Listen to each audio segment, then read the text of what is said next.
In Windsor again for a number of events, but obviously our concern about the manufacturing sector in southwestern Ontario, the auto sector in particular.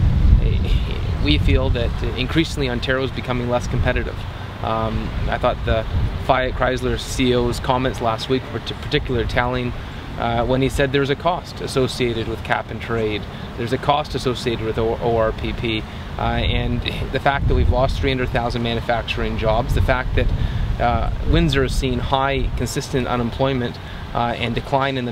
the auto sector there's a direct correlation with this government. This government has created conditions where there's high energy prices, excessive red tape, and you know, I was listening to the comments of Drew Dilkins, the Windsor mayor, when he said when he went after auto jobs, we didn't have the environment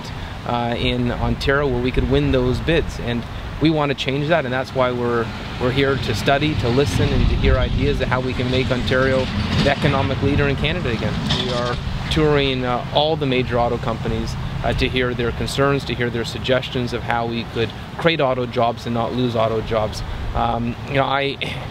I've been interested in the auto filer for a long time. I said during my last visit to Windsor last month that the auto sector is as important to Ontario as potash is to Saskatchewan, as oil is to Alberta, and I just feel this isn't on the radar of the government because their actions continue to go against the auto sector. And you know, most telling was that letter of 150 companies that signed a plea asking the government to reconsider this payroll tax, this ORPP, and of the signatories to the company, you saw GM and Ford signing that letter saying that it's unacceptable, it will drive jobs out of Ontario, and you know, we feel it's important to go and listen to the suggestions and ideas that we hear from everyone involved in the auto sector.